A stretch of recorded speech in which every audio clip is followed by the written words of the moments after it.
For a second, just close your eyes and imagine you're in a time machine. And we are back to the era where there is a battle happening. A battle where there are no nuclear weapons or atom bombs, but there are two sets of armies who are going to collide against each other. But before these armies collide against each other and start a fight, there would be one person who would step up and say, I'm going to lead this front. Have faith in me. I see a future which no one can see other than me. Have faith in my vision. Have faith in my plan. Follow my instruction. I'm going to win this battle. The man who steps up from the army and takes up the charge, in English, is called the avant-garde, whose French translation roughly stands for the very reason the lights are on at IMI Bhubaneswar and TEDx is happening. The theme for the today, avant-garde. Hello everyone, this is Sayan Chakraborty, an accidental entrepreneur, a more accidental best-selling author. But when I started reading about this topic, avant-garde, and from taking good to great, do not worry. I'm going to connect all the dots that I opened today. I'm going to narrate few stories and going to connect that how things go from good to great in this world of entrepreneurship, music, and life. Few stories. But before that, what is avant-garde? What is this term? Why is it so hyped up? What is the meaning? Is it something that you should wear? Is it a coat? Is it a food? Is it a sunglass that makes you look cool? Then what is it? It's a mindset. It's a thought process. It's standing in 2023 and seeing 2033 happening. It's standing in 2017 and seeing 2027 happening. It's standing in the present and making something for the future. That is what differentiates good from great. That is the meaning of avant-garde. And why is it so important for me to stand here and talk about being from good to great in this auditorium full of youth? Because this is perhaps the most important platform to enlighten something that has gone inside me for the last 4 to 5 days when I started researching about this topic. The entire research process which I had to learn about this topic and narrate this, whatever I'm narrating, has changed me as a person. And I hope at the end of this 12 to 13 minutes of talk, this changes a little bit in you. There are 3 to 4 stories here. What is this mindset? One CEO or an entrepreneur walks into a factory, a random factory, his factory, and he sees his workers fighting against each other, and he thought this fight was just because he saw the owner coming up.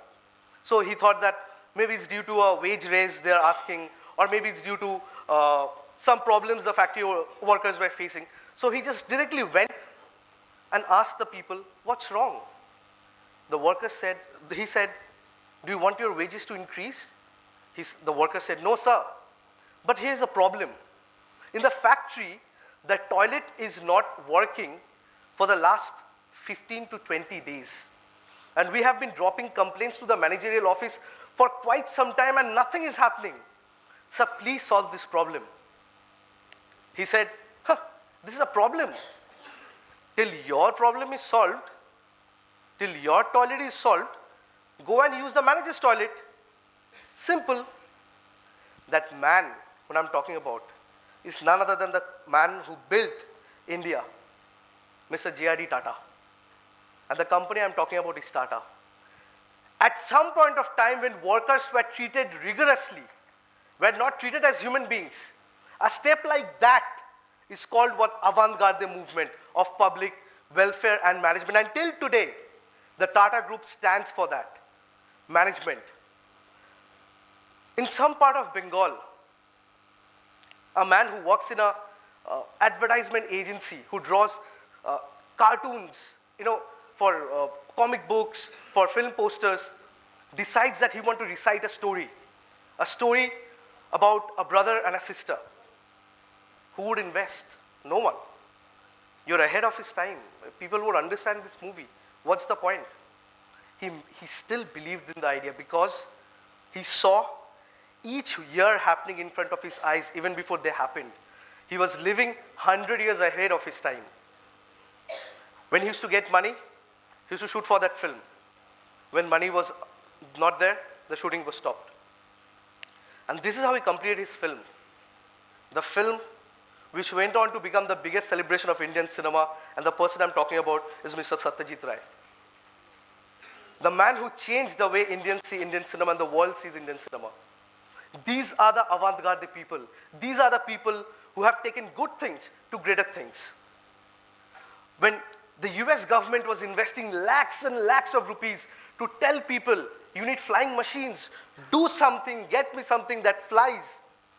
Two brothers who were working perhaps in a cycle repairing shop took some notes from another thinker, Leonardo da Vinci's flying machines drawings, and built something called the first aeroplane.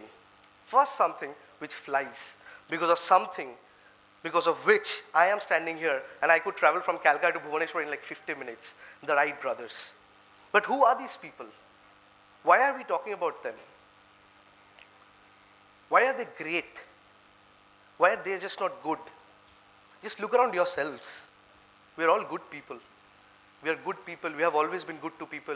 We have scored good marks. We are doing good jobs. Then what is the difference between good to great? What is the difference? Getting a 10 out of 10 in your class 9 is good. Getting a 50 out of 50 in your boards is good. Getting a 98%, 97% is good. But never coming second in class and doing the good thing over a period of time of 12 years is called great. Doing good things every single day as a habit is what makes you great. Some examples are there, but let me put this on a personal note to each one of you. Why am I talking this to people who are still in college? Or TEDx is mostly viewed by people of our age, people who are craving to prove something to the world, ideas they think they are worth sharing. I think for them, we have failed all our lives. We have cared just what the society would think about us. এর বাবা কিছু বলবে না তো, এর মা কিছু বলবে না তো, যদি ফেল করে যাই। What if Satyajit Ray thought যদি ফেল করে যাই? What if I fail? What if J.R.D. Tata thought, what if I fail? That is my point. You have failed all your lives. When you are trying to move against gravity, it will pull you down. That is the nature. But that is how you rise. And let me tell this to you. Success is the biggest addiction you will ever have. No amount of any substance can give you that high that success will give you. Write it from me. This is that one thing which will ask you, what next? And every time someone asks themselves what next, the heart decides, the mind finds a way. And that is what separates you from good to great. My personal experience with life and from going from good to great or avant-garde for the last couple of days while I was researching has been quite emotional to me. Because in this couple of days, I have come across people who has not just built the world, but has really made me feel small about what I have been doing. Till the last 1 week, I was extremely proud of what I have achieved. What from the introduction said, what I have achieved, what have I done. But while studying these people, I realized I have not done anything. The first thing as 2023 kid I should do is to challenge the status quo. It's not accepting why it is happening like this. I should tell why is it happening like this, and this is my solution. In today's youth, with the internet in your hand, the world is a click away. Go out there and make it use. I would be doing injustice if I skip this example of another avant-garde mindset. At a point of time when women were disregarded and the movement of feminism that we see was a long lost dream back then, one woman stood up. One woman stood up, she did her graduation, and she was hired by the telco group the Tata Locomotive Group. And in 1996, she goes on to form the first venture of her life called, you all know this company, Infosys, Mrs. Sudha Murthy. If people like them belong to our country, what's stopping you right now? These are the big people whom I just named. Let me draw you a small example of a guy I personally know. Before that, I'll need this water.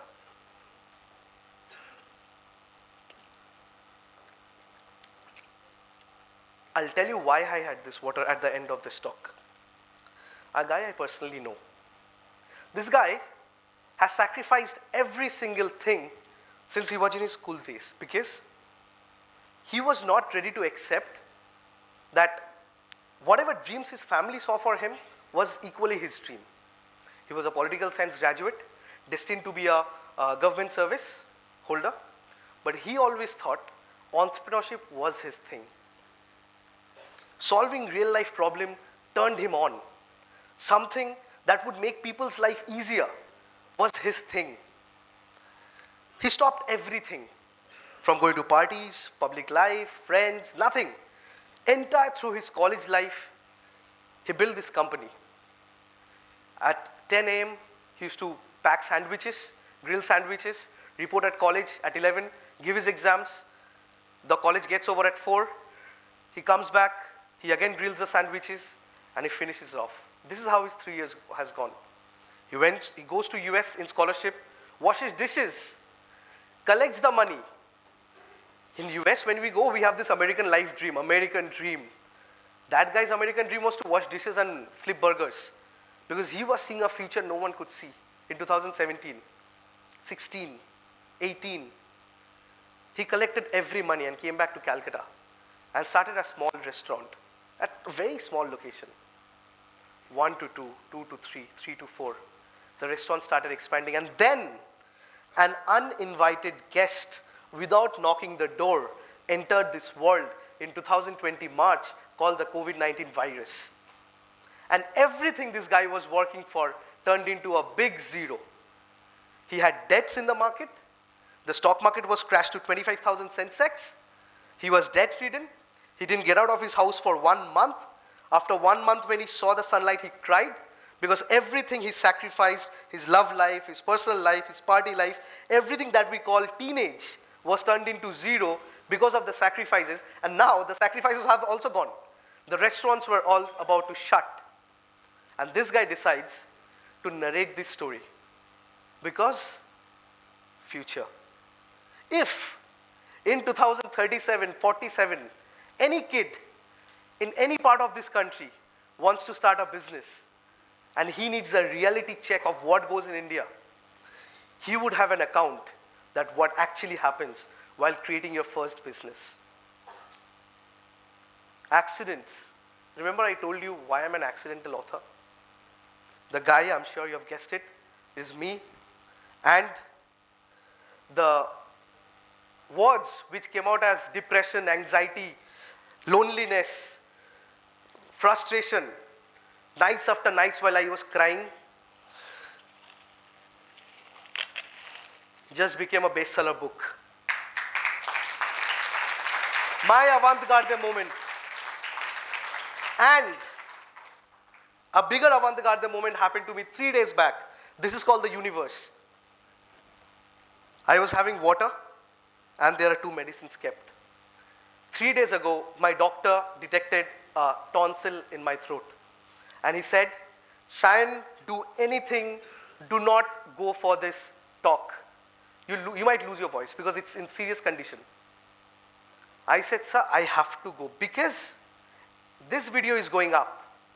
If, and this video is going to stay forever, if in 2037, 47, 57, a kid from Jabalpur, Rajasthan, Bombay, Delhi, Calcutta, Bhubaneswar, anywhere, searches avant-garde on YouTube and searches and sees how to take things from good to great, he would find this video. And if any of them start something, I win. I told him, I want to do this. He said, okay, I'm going to stop this pain for 2 hours.